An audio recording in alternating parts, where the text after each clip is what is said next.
the night was darker than usual. The rain had been falling for hours, turning the streets into rivers of shimmering reflections. The city was asleep, but on the old steel bridge that crossed the river, a man stood alone, soaked, exhausted, and on the edge of his breaking point.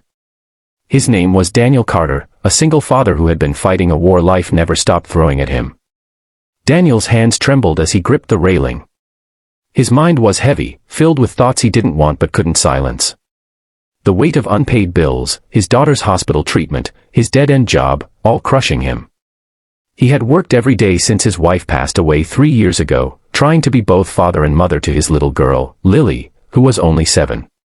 She was everything to him, the only light left in his dark world. But even that light was fading. Lily was sick. The doctors called it a rare autoimmune disease, expensive treatment, uncertain future. Daniel had tried everything, loans, double shifts, selling his car, even skipping meals. But it wasn't enough. And tonight, after another rejection from the bank, Daniel walked aimlessly under the rain, numb and hollow, until he found himself here, at the bridge. He wasn't thinking of ending it all, not at first. He just wanted to feel something different than pain. But as he looked at the black water below, the whisper of hopelessness grew louder. Maybe they'll be better off without me, he muttered. Then he saw her. Through the curtain of rain, a figure stood on the other side of the bridge. A young woman, barefoot, wearing a white dress soaked through, her hair plastered to her face. She was standing on the railing, not just near it, but on it, toes balanced over the void. For a second, Daniel froze. He thought maybe he was seeing things, some hallucination from exhaustion. But then the lightning flashed, and he saw her clearly. She was crying. Her shoulders were trembling. "Hey," he shouted over the storm, his voice echoing. "Hey! Get down from there." She didn't turn. Didn't flinch. Just stared into the water, like it was calling her name. Daniel's heart began to race. Without thinking, he ran, boots splashing through puddles, lungs burning.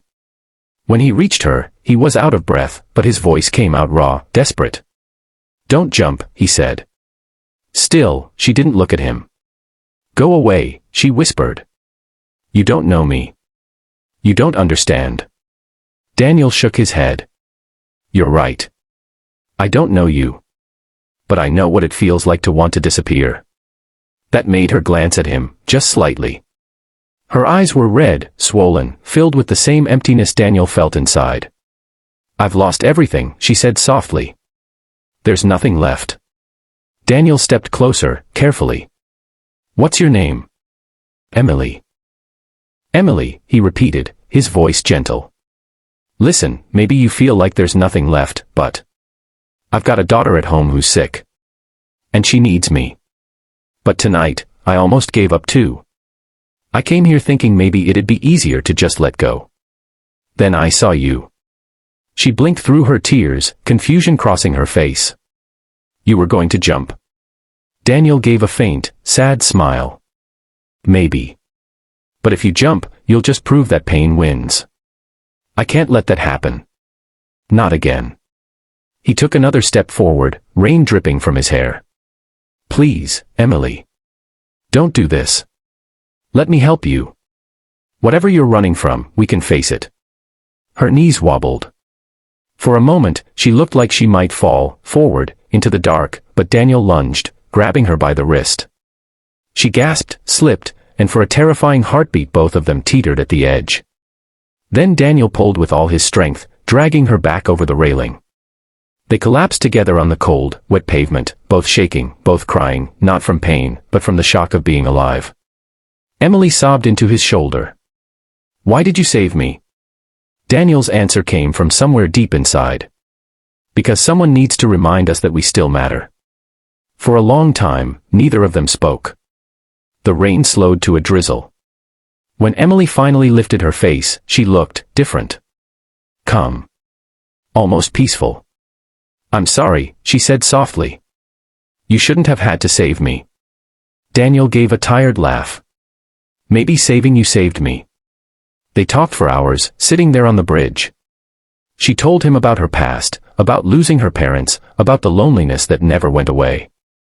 He told her about Lily, about the hospital bills, the nights he cried alone. By the time the sky began to lighten, they felt like old friends.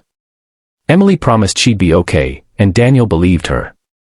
When she smiled before leaving, it was faint, but it was real. He walked home drenched and exhausted, but with something he hadn't felt in years, hope. The next morning, Daniel was woken by the sound of the phone. It was the hospital.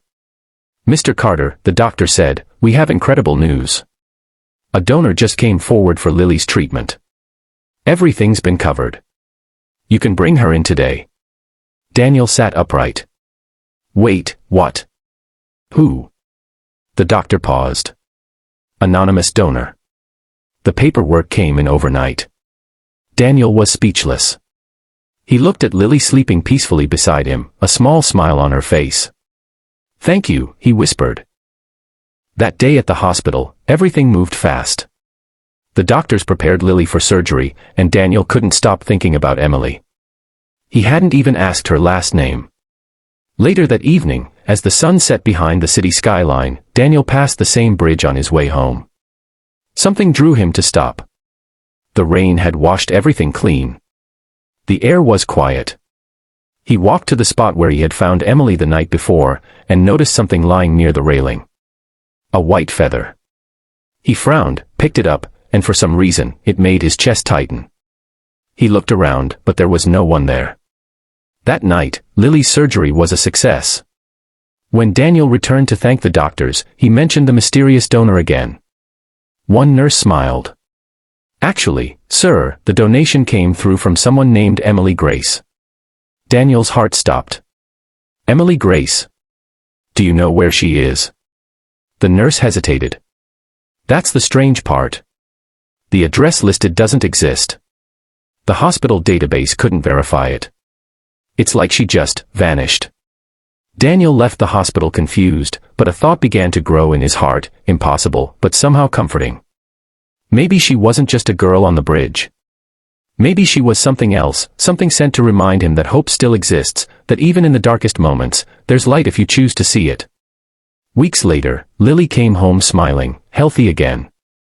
Daniel would tell her bedtime stories about angels, how they sometimes look just like ordinary people. And every time they crossed that bridge, he'd glance at the river, half expecting to see a girl in white standing there with a soft smile. He never saw her again. But every time the wind brushed his face, every time a white feather drifted across his path, he whispered, "Thank you, Emily." Because sometimes, angels don't come with wings. Sometimes, they come as broken souls who save you while you're trying to save them. If this story touched your heart, remember, no matter how dark life feels, there's always light waiting around the corner. And sometimes, you find it when you help someone else. Don't give up. Don't let go. Because even when you feel alone, someone, somewhere, is watching over you. If you believe in hope, kindness, and second chances, hit that subscribe button and share this story with someone who needs to hear it today.